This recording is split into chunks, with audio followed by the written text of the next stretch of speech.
I wonder if you are familiar with the English expression to speak truth to power. Speaking truth to power. You know, this is the English expression that comes to my mind when I hear of Jesus being described by our gospel today as one who spoke with authority. He had a good mentor, of course, in John the Baptist. The man who spoke truth to power, even if he was aware that he could lose his head for it.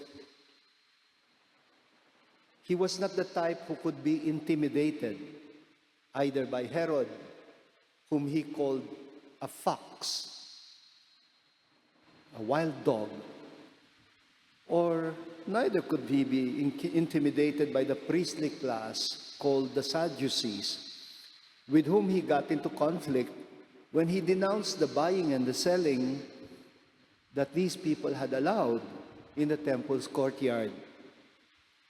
Not even the watchful eyes of the Pharisees could make him hold his tongue.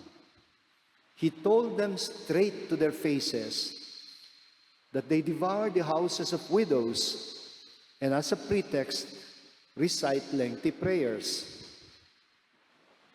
When he was asked by Pontius Pilate whether or not he was the king of the Jews, he had the gall to answer and to say, "Are you saying this on your own?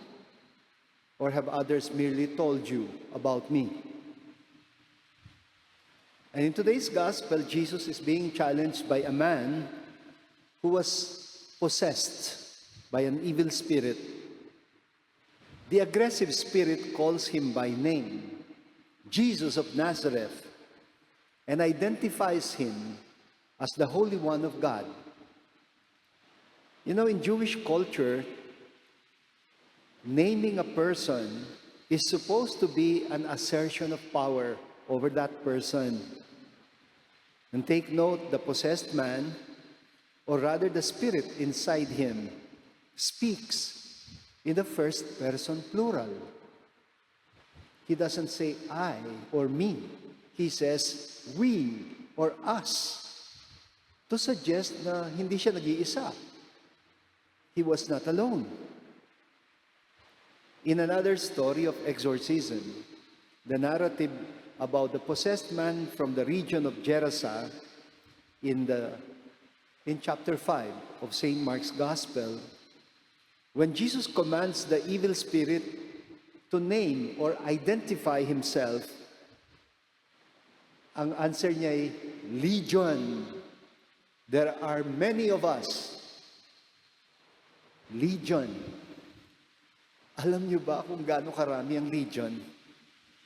In the Roman army, the legion was supposed to be the largest military unit.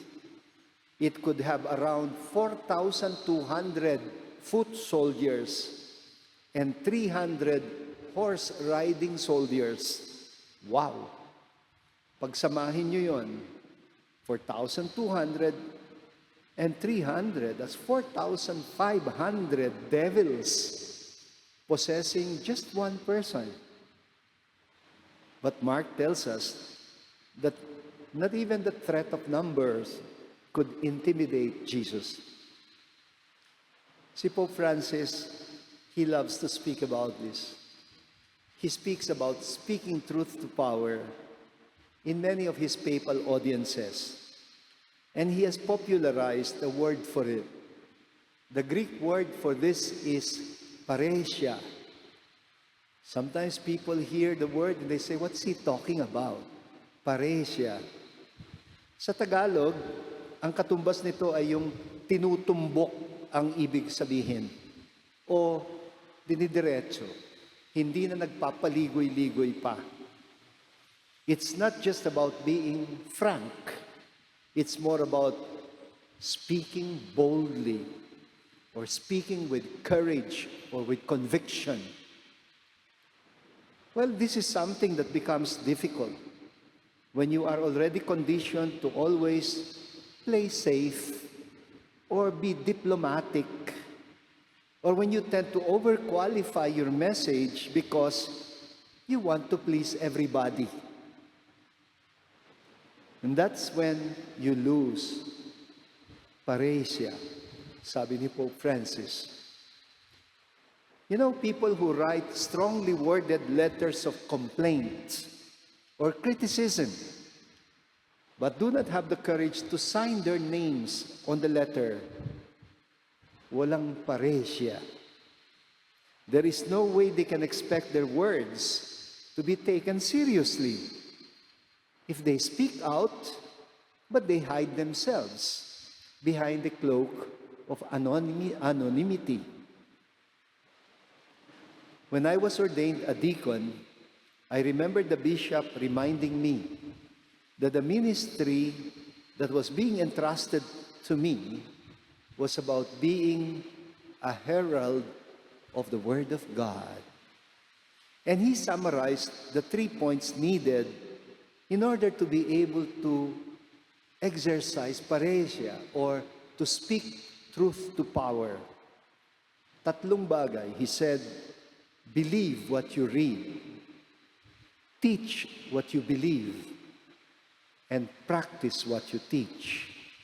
In short, our words cannot have credibility if we cannot speak them with integrity.